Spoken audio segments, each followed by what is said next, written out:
Hi everyone, my name is Chetat Ramesh and welcome back to my channel. Today in this video I am going to prove one of the very important property of a cyclic quadrilateral, which is stated as the sum of opposite angles of a cyclic quadrilateral will be equal to 180 degree. So let's start the proof by making a rough and simple diagram of a cyclic quadrilateral first. Let us draw a circle first.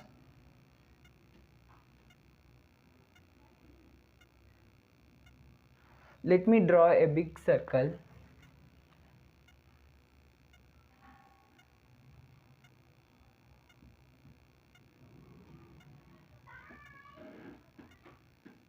Let me name this cyclic quadrilateral as A, B, C, D. Right? So, before going into the proof, so what is a cyclic quadrilateral? A cyclic quadrilateral is a quadrilateral in which all the four vertices of a quadrilateral lie on the circle.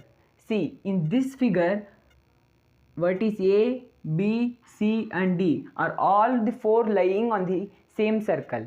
So we can say that quadrilateral ABCD is a cyclic quadrilateral. So let's start our proof. We have to prove that according to the statement, angle A plus angle C is equal to 180 degree. Also angle B plus angle D will also be equal to 180 degree. So let's join BD.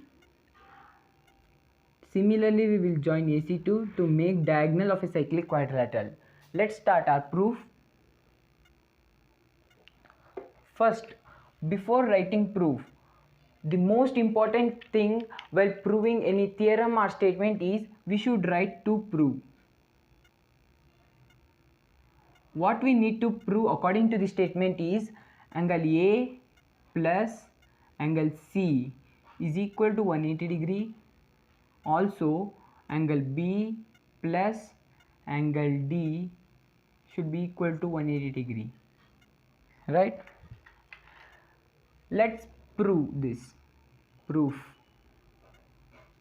First, considered chord CD. First, considering chord CD, we get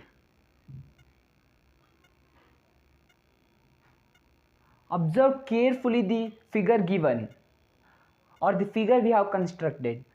So in this figure, observe the chord CD.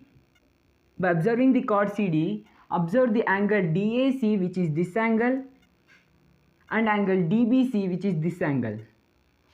What is similarity between these two angles? Yes, these two angles are subtended by the same chord and in the same segment.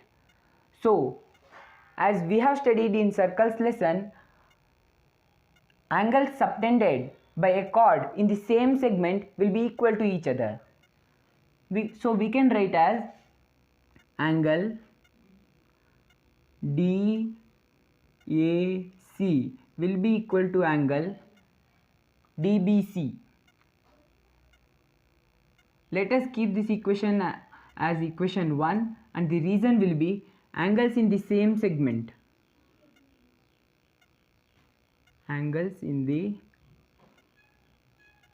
same segment.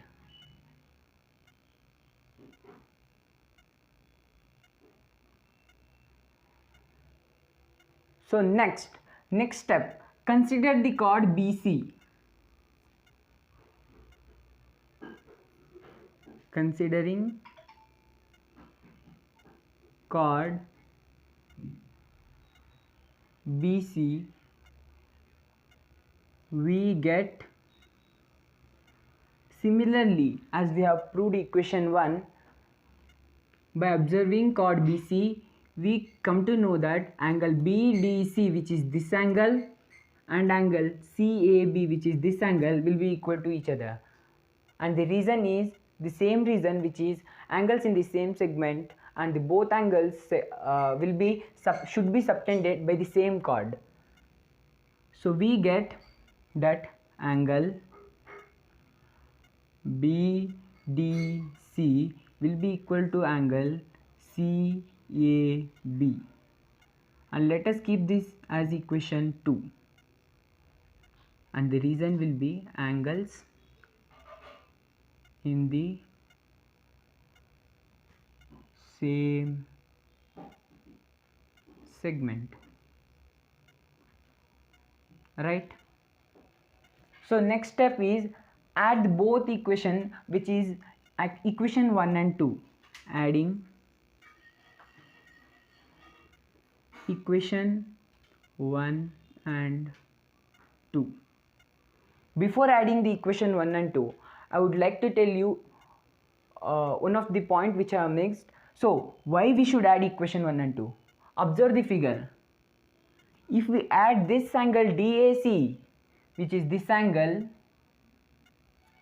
plus angle CAB, which is this angle, these both can be replaced by the one angle, which is angle A, right? So we need to add equation 1 and 2.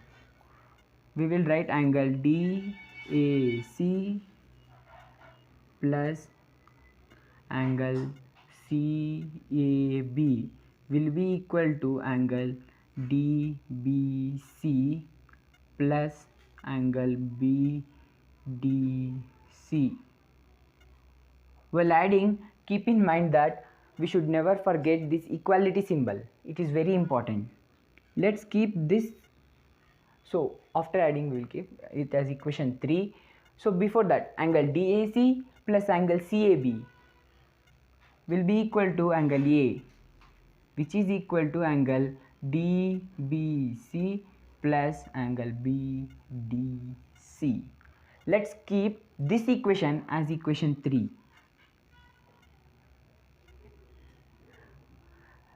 Observe the figure. In this, you find out these both angles will come under in which triangle. By observing the figure, we come to know that angle DBC, which is this angle, and angle BDC, which is this angle. These both angles are in the same and common triangle, which is triangle DBC. Let's write in triangle DBC. What do we get? That angle DBC, which is this angle, plus angle BCD plus, which is this angle, plus angle BDC, which can be written as angle CDB also. All the three sum of all three angles will be equal to, we know that is 180 degree. Can you remember the reason for this?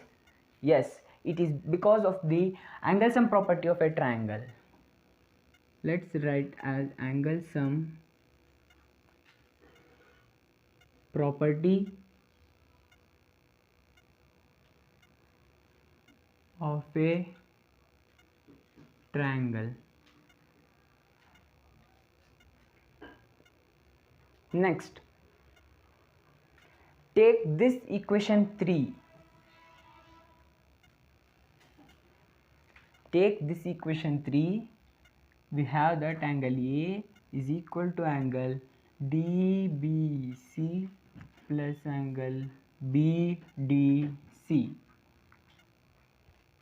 Let us add the angle BCD, which is this angle, and that is also called angle C, to both the sides of this equation 3. The reason behind this is, if we add this angle C to right hand side of equation 3, we can substitute in place of that this 180 degree. Let's keep this equation as equation 4. Next, we shall add angle BCD to both the sides. Angle A plus angle BCD will be equal to angle DBC plus angle BDC. Next, angle A plus angle BCD can be substituted with angle C. I did not add angle BCD here. Next, 180 degree can be substituted in this place because this is because of equation 4 will be equal to 180 degree. Reason is by equation 4, right? So half of the part of the proof is completed. We was about to prove angle A plus angle C should be equal to 180 degree, and we have proved it.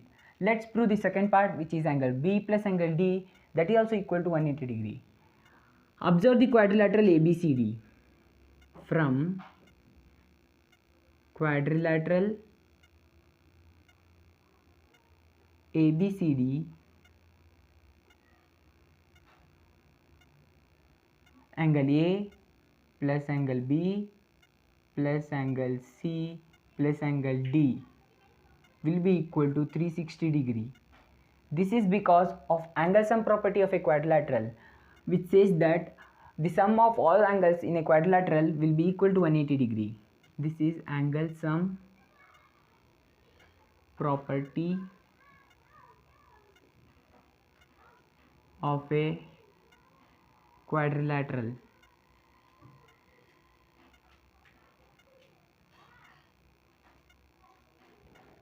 Next, observe this equation 5. Carefully observe this equation 5. In this, angle A plus angle C can be substituted with 180 degree. Next, angle B plus angle D will be equal to 360 degree. Next step is angle B plus angle D is equal to 360 degree, and transpose this 180 degree from LHS to RHS, that is right hand side, you will get 180 minus 180 degree, and finally you will get angle B plus angle D will be equal to 180 degree, which the another half part of the proof is also proved.